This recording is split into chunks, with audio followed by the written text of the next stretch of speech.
एक बार फिर से अस्पतालों के बाहर लाइन लगी है। एक बार फिर से गांव के गांव बीमार पड़ रहे हैं। एक बार फिर से सरकारी स्वास्थ्य महकमे का सिस्टम हाँफ गया है और लोगों की जिंदगी महज एक आंकड़े में बदल कर रह गई है। और यह आंकड़ा कहता है कि वायरल फीवर और डेंगू से अब तक फिरोजाबाद में 56 और मथुरा में 12 लोगों की मौत हो चुकी है। आज प्रश्न प्रदेश का प्रश्न यही है कि आखिर कब तक हम किसी बीमारी के इस तरह भयावह होने का इंतजार करते रहेंगे। नमस्ते, सौरभ त्रिपाठी नाम है हमारा और आप देखना शुरू कर चुके हैं उत्तर प्रदेश पर हमारा खास बुलेटिन प्रश्न प्रदेश। सबसे पहले बात सुर्खियों की। आज प्रश्न प्रदेश की शुरुआत उस सवाल से करेंगे जो लोकतंत्र की बुनियाद है। सवाल ये कि भरी दोपहरी आधी रात जनता के साथ खड़े रहने का वादा करने वाले नेताजी लोग आपदा के समय कहां गायब हो जाते हैं, और ये सवाल जनता के बीच से ही आया है। पहले आप ये वीडियो देखिए।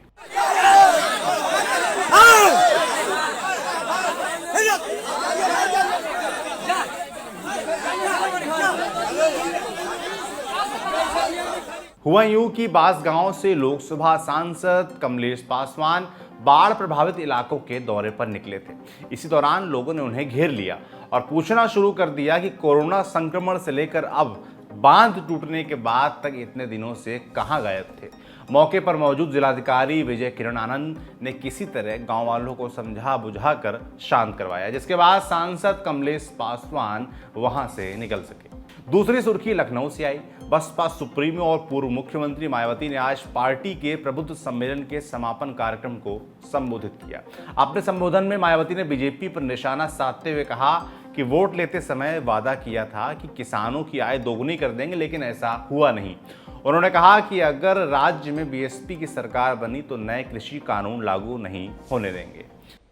मैं इसके अलावा यहाँ मैं इस मौके पर किसानों के संबंध में मीडिया बंधुओं को ये भी अवगत कराना चाहती हूँ कि भारतीय जनता पार्टी ने चुनाव के पहले वोट लेने के लिए किसानों की आमदनी दोगुना करने का वायदा किया था। वह तो नहीं किया, बल्कि उनके ऊपर 3 काले कानून लादकर उन्हें उनकी जमीन से भी वंचित करने का काम किया है। आज लगभग 1 वर्ष से पूरे देश का किसान आंदोलित है। बहुजन समाज पार्टी भी संसद से लेकर बाहर भी उनके इस आंदोलन के साथ खड़ी है और इस आंदोलन के दौरान करीब 500 से ज़्यादा किसानों की मृत्यु हो गई है। परंतु सरकार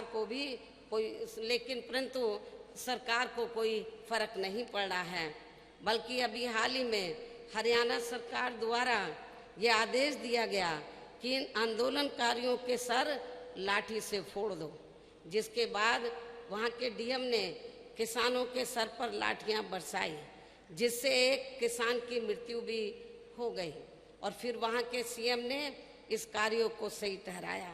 इतना ही नहीं, बल्कि बीजेपी ने तो सिर्फ झूठा वायदा किया था कि हम किसानों की आय दोगुनी करेंगे, लेकिन हमने तो ऐसा करके दिखाया है।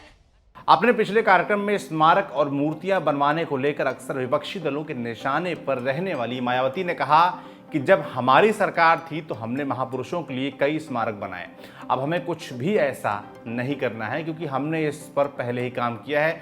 अब पूरी ताकत यूपी की तस्वीर बदलने में इस्तेमाल की जाएगी। मायावती ने कहा कि ब्राह्मण किसी के बहकावे में ना आए, सरकार बनने पर ब्राह्मणों को पूरी सुरक्षा दी जाएगी। और आज मैं खुद भी प्रबुद्ध वर्ग में से ब्राह्मण समाज के लोगों को भी ये वायदा करती हूँ कि यूपी में इस बार बीएसपी की सरकार बनने पर अन्य सभी समाज के लोगों के साथ साथ ब्राह्मण समाज की भी सुरक्षा, सम्मान व तरक्की आदि का सन 2007 में बीएसपी की पूर्ण बहुमत की रही सरकार की तरह ही इनका पुनः पूरा ध्यान रखा जाएगा तथा इनको किसी भी मामले में निराश नहीं होने दिया जाएगा। इतना ही नहीं, बल्कि इनके साथ व अन्य समाज के लोगों के साथ भी संकीर्ण मानसिकता व जातिगत एवं राजनीतिक द्वेष की भावना से जो भी गलत कार्रवाई की गई है, तो फिर बीएसपी की सरकार बनने पर उन सभी मामलों की उच्च स्तरीय जांच कराई जाएगी। जांच में दोषी पाए गए अधिकारियों के विरुद्ध सख्त कार्रवाई की जाएगी तथा पीड़ितों को न्याय व उनके आर्थिक हुए नुकसान की भी भरपाई की जाएगी। बसपा सुप्रीमो ने आरएसएस प्रमुख के उस बयान पर भी सवाल उठाए जिसमें मोहन भागवत ने हिंदुस्तान में रहने वाले हिंदुओं और मुस्लिमों के पूर्वजों को समान बताया था। मायावती ने कहा कि अगर ऐसा है तो फिर संघ और बीजेपी मुसलमानों से सौतेला व्यवहार क्यों करती है। सम्मेलन में मायावती के संबोधन से पहले कार्यकर्ताओं ने जय श्री राम और जय परशुराम के नारे लगाए। सभा में शंख बज रहे थे, मंत्रोच्चारण हो रहा था, त्रिशूल लहराए जा रहे थे और गणेश की प्रतिमाएं नजर आ रही थी। साथ ही पार्टी का पुराना नारा हाथी नहीं गणेश है, ब्रह्मा विष्णु महेश है भी दोहराया जा रहा था। 2019 लोकसभा चुनाव के बाद ये मायावती की पहली सभा थी। इस सभा में उन्होंने कोरोना काल में बाहर न निकलने की वजह भी बताई। मायावती ने कहा कि अगर वे बाहर निकलती तो कार्यकर्ताओं पर कोरोना गाइडलाइंस के उल्लंघन के मामले दर्ज होते और कानूनी कार्रवाई का सामना करना पड़ता। मायावती ने कार्यकर्ताओं से मास्क लगाने और स्वास्थ्य का ध्यान रखने की अपील भी कर दी। तीसरी सुर्खी भी एक और नेता से जुड़ी है, असदुद्दीन ओवैसी, जो कि 3 दिवसीय यूपी दौरे पर निकले हैं। हैदराबाद के सांसद और एआईएमआईएम प्रमुख ओवैसी ने आज अयोध्या से मिशन 2022 की शुरुआत की। 5 साल पहले जय भीम और जय मीम के नारे के साथ एआईएमआईएम ने उत्तर प्रदेश की चुनावी राजनीति में डेब्यू भी अयोध्या से ही किया था। फरवरी 2016 में जिले की बीकापुर सीट पर तत्कालीन विधायक मित्रसेन यादव के निधन के बाद उपचुनाव हुए थे, जिसमें ओवैसी ने दलित समुदाय से आने वाले प्रदीप कोरी को उम्मीदवार बनाया था। इस उपचुनाव में एआईएमआईएम उम्मीदवार चौथे स्थान पर रहे थे। खैर, उपचुनाव से आगे बढ़ते हैं। ओवैसी अगले साल होने वाले विधानसभा चुनाव के लिए पूरे दमखम से तैयारी में लगे हुए हैं। आज अयोध्या के रुदौली विधानसभा में ओवैसी ने एक जनसभा को संबोधित किया। उन्होंने कहा कि हम किसी के गुलाम नहीं हैं, हमने 60 साल सबको जिताया, अब हम जीतेंगे। हम चुनाव लड़ रहे हैं तो दूसरी पार्टियों के पेट में दर्द क्यों हो रहा है। सुनिए ओवैसी क्या बोले। उत्तर प्रदेश में सबको अपना अपना हिस्सा मिल गया। अगर किसी के साथ इंसाफ नहीं हुआ, किसी को उनका हिस्सा नहीं मिला, तो मैं ये साफ तौर पर कह रहा हूं कि उत्तर प्रदेश के मुसलमान हैं जिनको अभी तक उनका हिस्सा नहीं मिला। और क्यों नहीं मिला? इसलिए नहीं मिला कि आपने पिछले 60 साल से सेकुलरिज्म के झूठे वादे पर आपने मुख्तलिफ पार्टियों को वोट किया। कभी आपने कांग्रेस को वोट किया, उनको नेता बनाया, विधायक बनाया, सांसद बनाया, मुख्यमंत्री बनाया, कभी आपने उनको प्रधानमंत्री बनाया, कभी आपने बीएसपी को वोट दिया, उनका मुख्यमंत्री बनाया, आपने समाजवादी पार्टी को वोट दिया, उनका मुख्यमंत्री बनाया। मगर आप अपने दिल पर हाथ रखकर सोचिए कि आपका पूरे उत्तर प्रदेश में आपका कौन है नेता, कौन है आपकी आवाज, कहाँ है आपकी सियासी ताकत। आज उत्तर प्रदेश में आपके वोट की अहमियत नहीं है, आपके आंसुओं की अहमियत नहीं है, आपके मसाइल की अहमियत नहीं है। रुदौली में जनसभा से पहले ओवैसी ने लखनऊ में एक प्रेस कॉन्फ्रेंस भी की। प्रेस कॉन्फ्रेंस में गुजरात की जेल में बंद बाहुबली नेता अतीक अहमद की पत्नी शाइस्ता परवीन ने एआईएमआईएम ज्वाइन की। इस दौरान ओवैसी ने बीजेपी के विधायकों और सांसदों पर दर्ज आपराधिक मुकदमों का हवाला देते हुए सत्ताधारी पार्टी पर जमकर हमला बोला। उन्होंने कहा कि प्रज्ञा और कुलदीप सेंगर जैसे नेता लोकप्रिय कहे जाते हैं, लेकिन अतीक और मुख्तार को बाहुबली कह दिया जाता है। सुनिए। जिस किसी पॉलिटिशियन का नाम प्रज्ञा होगा, अजय होगा, कुलदीप होगा, संगीत होगा, सुरेश होगा, कपिल होगा, वो लोकप्रिय नेता होगा। और जिसका नाम अतीक होगा, जिसका नाम शहाब होगा, जिसका नाम मुख्तार होगा, वो बाहुबली हो जाएगा। ये रियलिटी है, इसको आप इनकार नहीं कर सकते। ओवैसी ने मुजफ्फरनगर दंगों का हवाला देते हुए सपा प्रमुख अखिलेश यादव पर भी हमला बोला। उन्होंने कहा कि 19% मुस्लिम आपकी गुलामी करते रहे, हिस्सेदारी की बात होती है तो आप बात ही नहीं करते। अगर अखिलेश मुजफ्फरनगर दंगों पर उस वक्त केस चला देते तो योगी कुछ नहीं कर पाते। क्यों नहीं किया? ये सब नहीं चाहते कि मुस्लिम आगे आए। सुर्खियों के बाद अब चलते हैं बड़ी खबर की ओर। साल 2021 अप्रैल मई के महीने में हमने अपने परिजनों को बचाने के लिए दवाई के लिए भटकते परिवारों को देखा। अस्पताल से लेकर शमशान तक लगी लंबी लंबी लाइनों को देखा। हमने ऑक्सीजन को लेकर मचे हाहाकार को देखा। हमने दिन रात एक साथ जलती दर्जनों चिताओं को देखा और ये भयावह दृश्य हमारी स्मृति में एक बुरे सपने की तरह दर्ज हैं, जिसे शायद ही कभी कोई भूल पाए। कोरोना की दूसरी लहर को शांत हुए करीब 3 महीने बीत चुके हैं और अब आप सोच रहे होंगे कि हम आपको एक बार फिर से ये सब क्यों बता रहे हैं। तो इसकी वजह है उत्तर प्रदेश के कई जिलों से आ रही वो खौफनाक तस्वीरें जो हमें उसी बुरे सपने को याद दिलाती हैं। पिछले कुछ दिनों से फिरोजाबाद, मथुरा और आगरा के अस्पताल वायरल फीवर और डेंगू से पीड़ित मरीजों से भर गए हैं। स्थिति ये हो गई है कि कहीं एक बेड पर 2-2 मरीजों को लिटाया गया है तो कहीं बच्चे के शव को परिजन बाइक से ले जाने को मजबूर हैं। तस्वीरें उनके भी आई जिनके जिम्मे इस सिस्टम को चलाने की जिम्मेदारी है। आप मथुरा के इस वीडियो को देखिए। कोह इलाके के इस वीडियो में एक बुजुर्ग सीएमओ से अपने बच्चे को बचाने की गुहार लगा रहा है। बुजुर्ग को लगा होगा कि शायद हाथ पैर जोड़ने से ही काम ना हो पाए तो सीएमओ के पैरों में अपना सिर रख देता है। अरे बाबा ये सब पैर मत छू।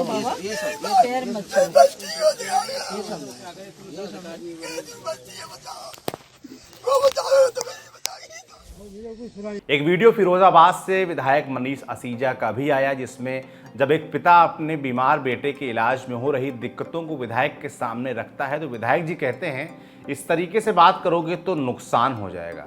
अपने बच्चे को बचाने की गुहार लगा रहा पिता रोते हुए कहता है कि वो अपनी पत्नी का गहना बेचकर इलाज करा रहा है, लेकिन विधायक जी मुस्कुराते हुए फिर से अपनी बात दोहरा देते हैं।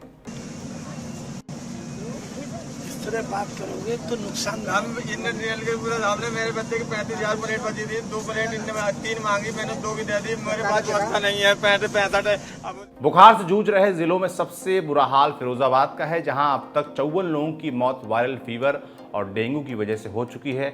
हरकत में आई केंद्र और राज्य सरकारों ने तमाम एजेंसियों को मिशन मोड पर फिरोजाबाद और आसपास के जिलों में हालात पर काबू पाने के लिए भेजा है, लेकिन स्थिति अभी भी नियंत्रण से बाहर है। इंडिया टुडे इसके संवाददाता आशुतोष मिश्रा की रिपोर्ट के मुताबिक शहर के पास में ही स्थित नगला साला गांव में शायद ही ऐसा कोई घर हो जिसमें बच्चे बुखार से पीड़ित ना हो। गांव के संत कुमार के परिवार में 5 बच्चे हैं और 5 बीमार हैं। 3 बच्चों में डेंगू की पुष्टि हुई है जिनका इलाज घर में ही चल रहा है। 2 बच्चों की हालत खराब होने के बाद उन्हें आगरा रेफर कर दिया गया। आपके घर में कितने लोग हैं बीमार? कम से कम इसमें बैठेंगे 4-5 बच्चे 4-5 बच्चे बीमार। क्या नाम है आपका? संत कुमार सर। संत कुमार जी, आपने फिर ले क्यों नहीं गए इनको? अस्पताल वगैरह क्यों नहीं ले गए? अस्पताल में पड़ोसी के और भी बच्चे यार बेटे उनको कोई फायदा नहीं मिला, इसलिए आगरा रेफर कर दिया। इसके बेबी तो ये नहीं ले गए। नहीं तो कहाँ रेफर किया था? यहाँ से किया है रेफर आपको? हाँ नहीं सर, हाँ सोसैया से सरकारी अस्पताल गए थे आप? आप घर में गया था सर बच्चे को लेके? बच्चे को लेके। क्या बोला उन्होंने? उन्होंने ट्रीटमेंट चला, उसकी हालत ज़्यादा खराब हो रही थी इसलिए ब्लड आ रहा था नाक से, तो उनको 2:30 बजे रात को आगरा रेफर कर दिया। हुआ क्या था उसे? डेंगू हो गया था सर। डेंगू कंफर्म था रिपोर्ट में? चेक कराया था डेंगू निकला था, प्लेट भी कम निकली थी। एक बच्चे को आगरा रेफर कर दिया। 2 बच्चे आगरे हैं। आप ही के घर के? हाँ इसी घर के सर। 2 आगरे हैं, एक वहाँ इलाज हो रहा और यहाँ पर ये कौन है? ये सर ये भी लड़की है, उसे ये भी आपके परिवार की? ये हमारे परिवार की है। फिरोजाबाद के मेडिकल कॉलेज में इस बीमारी की वजह से बच्चों के लिए विशेष वार्ड बनाया गया है। अस्पताल के चारों ओर महिलाओं और बच्चों का जमावड़ा है। निजामुद्दीन बुखार से पीड़ित अपनी 2 बेटियों के इलाज के लिए लाए हैं। निजामुद्दीन कहते हैं कि गांव में बहुत सारे बच्चे बीमार पड़ रहे हैं। दुनिया पास में ही है। बच्चे को दिखाने के लिए? जी। क्या तकलीफ थी उनको? बुखार था, खांसी थी और पसलियाँ चल रही थी। कितने दिन से? करीब 4 दिन से। आपके गांव में कितने बच्चों को शिकायत? ऐसे तो काफी लोगों को शिकायत है, बच्चे बहुत बीमार पड़ रहे हैं वहाँ पे। कितने बच्चे होंगे लगभग जिनको बुखार है गांव में? इतना अंदाजा नहीं है। लेकिन है गांव में? हाँ। दवा मिल गई आपको? दवा अब लूँगा, अभी लूँगा, अभी ली नहीं है। अच्छा, डॉक्टर ने देख लिया? जी। अस्पताल में ड्यूटी पर मौजूद नर्स कहती हैं कि सिर्फ उनकी शिफ्ट में रोज वो 150 बच्चों के सैंपल ले रही हैं और बड़ी संख्या में बीमार छोटे छोटे बच्चे अस्पताल पहुंच रहे हैं। जब पेशेंट आता है सबसे पहले आपके पास आते हैं? सबसे पहले डॉक्टर के पास जाते हैं, उसके बाद वो सैंपलिंग कराने के लिए फिर हमारे पास आते हैं। सैंपलिंग में एग्जैक्टली क्या होता है? बच्चे आप उसका ब्लड लेते हैं? ब्लड लेते हैं, उसमें ब्लड लेने सीबीसी, डेंगू, एलेप्टी वगैरह करने के लिए पता करने वो पता करते किस स्टेज पर ये पता चल पाता है कि इनका प्लेटलेट कम है? कम है। डेंगू की जो रिपोर्ट होती है उसमें प्लेटलेट्स का पता चलता है। कितनी देर में आप वैसे तो वो 2-3 घंटे की मिनिमम आ जाती थी, लेकिन अभी पेशेंट ज़्यादा है तो थोड़ा टाइम ज़्यादा लग रहा है। मान लीजिए पेशेंट आपके पास आया, फीवर है, ऐसे केस में डॉक्टर ने भेजा पहले सैंपलिंग के लिए, तब आप क्या करते हैं अगर उसको बुखार ज़्यादा है, गंभीर स्थिति है? नहीं तो मैं हम लोगों को सैंपल तो हर कंडीशन में लेना ही होता है। अगर फीवर तेज है या कम है फिर भी हमें उसको सैंपल तो लेना है, क्योंकि सैंपल करने के बाद ही पता चलेगा कि बच्चे की कंडीशन कैसी है। सैंपल लेने के बाद आगे क्या? उसके बाद आप फिर उन्हें दवा के लिए कहीं भेजते हैं, एडमिट करने के लिए भेजते हैं? एडमिट अगर पेशेंट की कंडीशन सीरियस है या मतलब कौन वैसे हो रही है तो हम उसको एडमिट करने के लिए भेजते हैं, नहीं तो दवाइयाँ वगैरह लिखने के बाद घर भेजते हैं। जब से फैला है आपने पैनिक स्टेज में भी देखा है लोगों को कि बहुत पैनिक? बहुत सारे पैनिक स्टेज में देखा हुआ है। हम लोग खुद उन लोगों को देख देख के पैनिक हो जाते हैं कि मतलब इस तरह से कब ये खत्म होगा, कब ये खत्म होगा। मैं अभी देख रहा था एक छोटा बच्चा था, काफी रो रहा था और आप इंजेक्ट करके उसे ब्लड निकालने की कोशिश कर रही थी। कितना मुश्किल है काम अब आप लोग के लिए? मुश्किल तो होता है क्योंकि छोटे छोटे बच्चे हैं, उनको एक तरह से हर 2-3 ml ब्लड निकालना बहुत दिक्कत होता है। तो हम लोगों को बार पुश करना, एक बार में नहीं निकल पाता है तो हम लोगों को बार नीडल पुश करनी पड़ती है, तो हमें खुद पैनिक हो जाते हैं उससे। दिन भर में कितने सैंपल निकालने पड़ रहे हैं आपको? 150 बच्चे रोज आ रहे हैं आपके पास? मेडिकल कॉलेज में बच्चों के इलाज के लिए बनाए गए इस विशेष विभाग के प्रिंसिपल डॉक्टर संगीता का मानना है कि समस्या गंभीर है, लेकिन अस्पताल अपनी ओर से कोई कमी नहीं होने दे रहा। डॉक्टर संगीता के मुताबिक हाल ही में 25 सैंपल केजीएमसी भेजे गए, जिसमें से 24 में डेंगू पाया गया। देखिए हमारे यहाँ जो मैक्सिमम केसेस बच्चों के आ रहे हैं, they are of dengue and of viral fever. और हम लोग के 25 सैंपल्स सीरम गए थे लखनऊ VDRL लैब में, उसमें 25 में से 24 turn out to be a dengue. So maximum cases are of this only. ज़्यादातर अब तक इसको मिस्टीरियस बुखार कहा जाता था, अब ये आप कंफर्म कर सकती हैं कि आखिर ये बुखार दरअसल हो किस लिए रहा है, जो बच्चे आ रहे हैं खासकर आपके अस्पताल में? एक्चुअली हम लोग हर पेशेंट का कोविड जांच, कोरोना की जांच कर रहे हैं, and all are turn out to be negative. और पेशेंट में typical viral fever as well as dengue के सिम्टम्स हैं, because they are presenting with fever, high fever, vomiting, diarrhoea, pain in abdomen and with decrease platelets. So that is a very typical sign of dengue. हमारे आसपास मथुरा वगैरह में leptospirosis and scrub typhus भी आया है, और हमारे यहाँ से भी कुछ सैंपल्स गए थे, वो CMO साहब ने हमें बताया है कि लखनऊ गए थे VDRL लैब में, उसमें भी लेप्टोस्पायरोसिस एंड स्क्रब टाइफस आया है। तो they all viral rickets and bacterial diseases. Firozabad में 54 लोगों की मौत हो चुकी है और करीब 430 मरीज अस्पताल में भर्ती हैं। अब सवाल यह है कि फिरोजाबाद जिला प्रशासन क्या कर रहा है। सुनिए जिले के DM क्या कह रहे हैं। देखिए जनपद में जिस तरह से वायरल और डेंगू फैला है, उसके तुरंत बाद इस चीज़ की रोकथाम के लिए शहरी क्षेत्र में, गाँव क्षेत्र में निगरानी समितियों के माध्यम से या हमारी जितनी भी हेल्थ कर्मी हैं उनके माध्यम से जो एरियाज़ हैं वहाँ पे सोर्स प्रिवेंशन की कार्रवाई, सोर्स जो ब्रीडिंग है उसका रिमूवल की कार्रवाई हो रही है, और साथ साथ ये लोग क्षेत्र में जाकर एंटी लार्वा, फॉगिंग, इस तरह की चीज़ें लगातार कर रहे हैं। आज एक अलग पूरे शहर भर में जितने भी हमारे पास ये नगर निगम का सारा इक्विपमेंट्स है, फॉगिंग मशीन है, एंटी लार्वा है, इन सबको एक साथ रवाना किया गया है ताकि शहर में जो स्वच्छता को लेकर हम लोग कार्रवाई कर रहे हैं इसका एक संदेश भी लोगों तक जाए, लोग अवेयर हों। सैनिटाइजेशन मशीन्स, एंटी लार्वा की जितनी भी फॉगिंग हमारी मशीन है, इसके अलावा फॉगिंग मशीन है, ये सारी एक जगह इकट्ठा होकर आज रवाना की गई। ये सभी मशीनें क्षेत्र में जाकर जो उनको डेजिग्नेटेड है उस क्षेत्र में जाएंगी, वहाँ पर ये ऑपरेशन करेंगे। साथ में सभी ACMOs हैं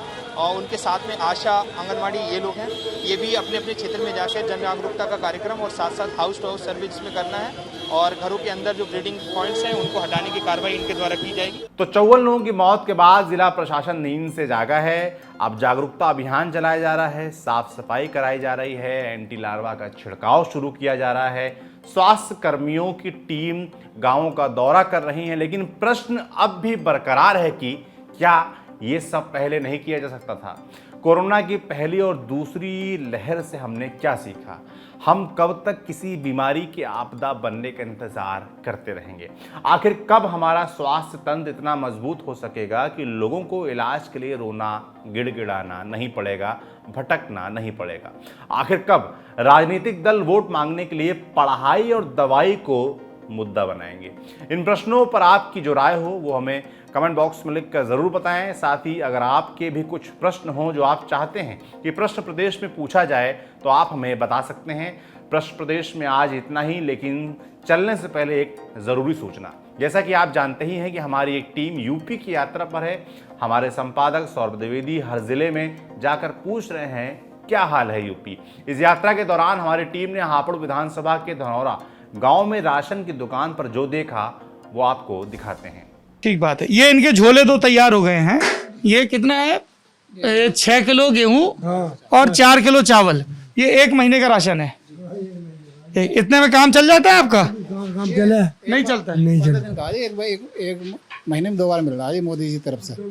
मोदी जी की तरफ से महीने में 2 बार मिल रहा है जी। पहले 1 बार मिलता था जी। तो अभी ये फिर मिलेगा आपको 15 दिन में, तो उतने से काम चल जाएगा? चला ले, कुछ चावल बचे रहे उन्हें बना के खा ले, ऐसी पूर्ति कर ही ले अपनी पूर्ति कर लेते हैं। और सब्जी अब्जी कैसे आसपास से लेते हैं? कुछ लगा रखी कचवारी? ना नहीं लगा रखी। थोड़ी बहुत ले ले, कभी नमक की खा ले, कभी दूध चाय से खा ले, चाय बना ले थोड़े दूध की, ऐसी अपने पूर्ति कर ले। महंगाई है सब चीज़ की, महंगाई सब चीज़ की, अपने पूर्ति तो करनी है। टीका लगवाया चाचा आपने? हाँ टीका लगवाया। पैसा तो नहीं लिया किसी ने टीके का? ना ना ना। अच्छा, रसीद रखी है हमारे पास। रसीद रखी। वोट डालने जाते हो? हाँ। तो कैसे तय करते हो किसको वोट देना? कोई बताता है कि खुद से अपने मन से तय करते हो? वोट हम तो इसकी मोदी जी को दें जो पूरे देश में इससे अच्छा हमें सुलझा आदमी नहीं लगा। मोदी जी से ज्यादा सुलझा आदमी नहीं लगा? क्यों, क्या वजह है? क्या अच्छा लगता है मोदी जी में? कांग्रेस में सब लंडुए बड़े बड़े साले रद्दी आदमी है, और ये यूपी सरकार में ये सब रद्दी आदमी है।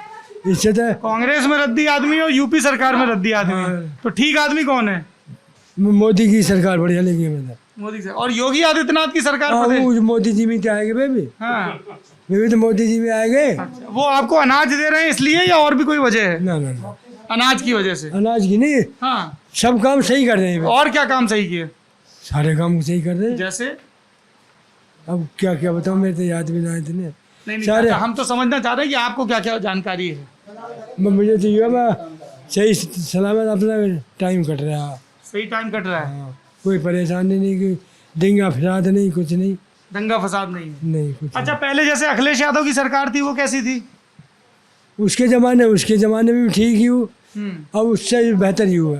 और मायावती की सरकार कैसी थी? मायावती की सरकार अपने ज़माने में सबकी ठीक ही। सबकी ठीक थी अपने ज़माने। जो सही काम करा है उसे सही कहेंगे, जो गलत काम करा है उसे गलत। चाचा, जिसको आप वोट दोगे जमाना तो फिर चुनाव के बाद उसी का आएगा। आपने तीनों की ठीक बता दी। हमारे लिए तो सब ठीक है और सब कोई भी ठीक ना हो। सब ठीक है और कोई भी ठीक नहीं। अगर आप ये पूरी रिपोर्ट देखना चाहते हैं या इस यात्रा से जुड़े रहना चाहते हैं तो YouTube पर हमारे नए चैनल लल्लन टॉप यूपी को सब्सक्राइब कर लीजिए। यात्रा का अगला पड़ाव कल यानी 8 सितंबर को नोएडा और गौतम बुद्ध नगर में है। अगर आप हमारी टीम से मिलना चाहते हैं तो इसके लिए अपना नाम, पता, नंबर lt.chunav@gmail.com पर मेल कर सकते हैं। तो आज के लिए इतना ही, कल फिर भेंट होगी। शुभ रात्रि, शुक्रिया। कौन से सवाल का जवाब है यूपी? कौन सी देनदारियों का हिसाब है यूपी? बवाल, कमाल या फिर संख्या का भोकाल है यूपी? किसी का हासिल तो किसी का मलाल है यूपी। खुशहाल, बदहाल या बहरहाल है यूपी? बताओ तुम्हारा क्या हाल है यूपी?